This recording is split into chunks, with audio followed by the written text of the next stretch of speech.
Hello, all you folks out there in YouTube land. On the 1st of November, some kind soul or another requested a review of a game, and in the same moment supplied it, Alien Isolation. I want to thank whomever it was behind that name for the opportunity, and then throttle them soundly for the harrowing experience I've just been through. It starts innocently enough, although if you're at all cognizant of the film, you should have a clear idea of what's coming before you even get the thing downloaded. Or you have even the most basic reading comprehension. Whichever you like. To not know at least something about the franchise is to have been living out in the wilderness for all of the last 40 years or so, or be heinously undereducated in the ways of modern media. Alien, directed by Ridley Scott and written by Dan O'Bannon and Ronald Shusett, was the story of a ship's crew that ran into something exceedingly ugly out there, on a planet that would be renamed LV-426 in the 1986 sequel entitled Aliens. But I'm getting ahead of myself here. At the point in time in which this game takes place, that movie is still 42 years away. Only the events of the first movie have transpired, and that over 15 years ago. Our character this time around is the daughter of the strongest single female character to grace any sort of screen. Amanda Ripley has been working the periphery as an engineer looking for her mother all this time, and as a result has developed into a strong woman, with her own peculiar brand of attitude. Aside from the voice change, you see echoes of Ellen in her character, but the character is a force unto herself. No silent wallflower protagonists today. If you remember my review of Gone Home, I stated that I had a problem with the way in while the cultural references were served up in a sort of mishmash pile of anachronisms. The designers here not only avoided the temptation, but they managed to revel in it. I did catch a couple of things I thought rather annoying up front, like the station being built based on the automated refinery from the original film. It's greatly upscaled, but I would think that humanity at that point in time would have managed to come up with a different design for a station. On the other hand, the use of an M-class star freighter for your ride-in was a good one, as you got to have a look around the setting, get used to your legs and point of view before boarding the station. It's laid out in the same way I envisioned Nostromo, even if the bridge took a few changes. It's explained well enough in a few places, so at this point, I'll let that slide. The refinery station thing still bugs me a bit, but it's not enough to break suspension of disbelief for me, and most of the rest of the fans for the franchise are looking at it through nostalgia glasses anyway. Next, we have the station, and now we're in real trouble. I wore my headphones for the entire ride, and very nearly wished I hadn't. Every creak, groan, spark and rumble is intentionally designed to give you a nice jump scare, even before the xenomorph arrives on the scene. The sound design was only for several years of my life, and most of my wit scared completely away with well-timed shudders in the environment. This place is falling apart, and it's clear in every frame as you explore the lower decks. My old nemesis, press X to not die, is here, only better somehow. It's not there to make it look like Herculean feats are effortless, but instead to take up time you might need to run your backside completely off to get away from something that's trying to eat your face. Even saving your game takes an excruciatingly long 10 seconds when it feels like the environment could disintegrate any second, and many times I thought I was okay to do something, only to be murdered instantly by the creature with the head shaped like a novelty condom. Everything is dangerous, including the people around you. Visually, the station is rusted, run down, and in many cases simply broken. Dying is far too easy, even on the lowest difficulty setting.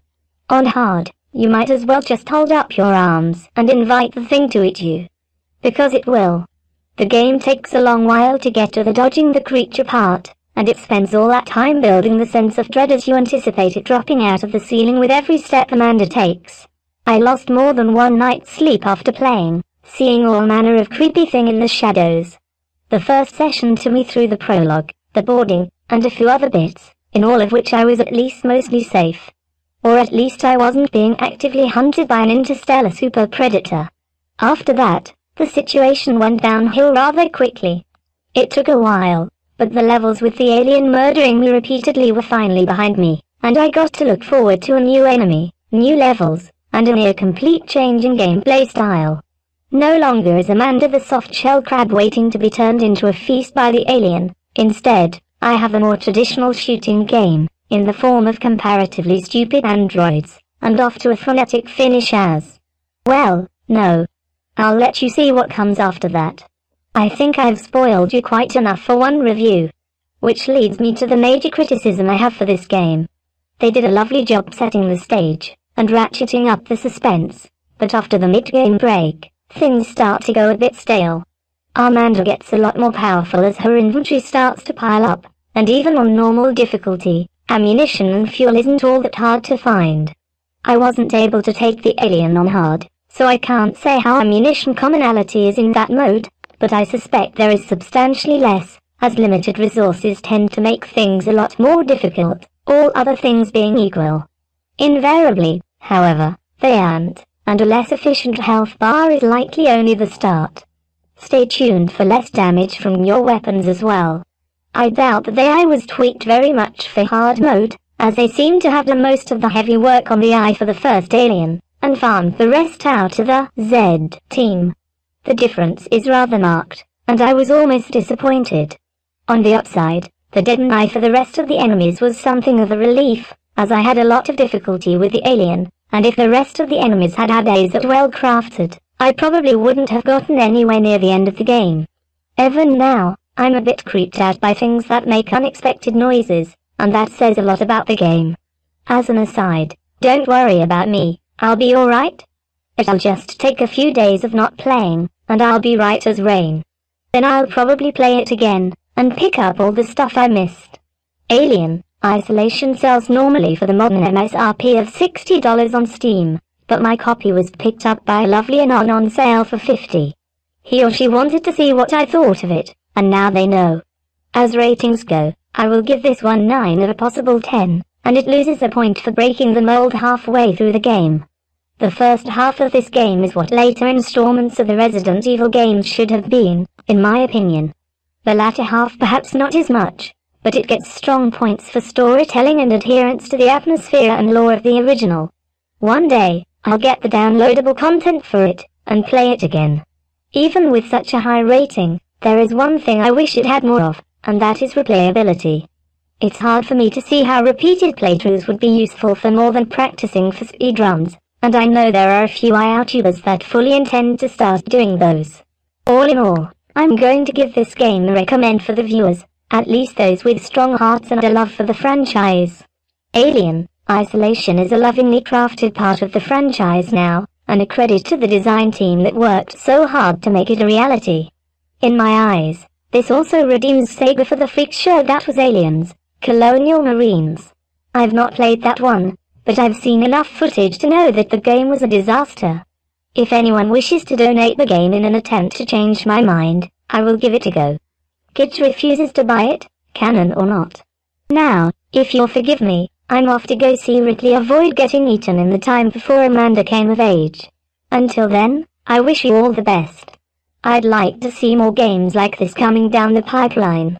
As frustrating as it was at times, I very much enjoyed my time with this game. What I didn't like was not getting my achievements and playtime recorded because I wasn't playing online. Oh, well. No matter. I can always do it again another day. I'm not sure what the next game will be, but we'll think of something. To the man that suggested Witcher 2, it'll be a bit before I get far enough in to review it, but I haven't forgotten you. I will get it done eventually, as I want to check out the third game in the series as soon as I can lay hands on a copy. As always, let's make games fun again.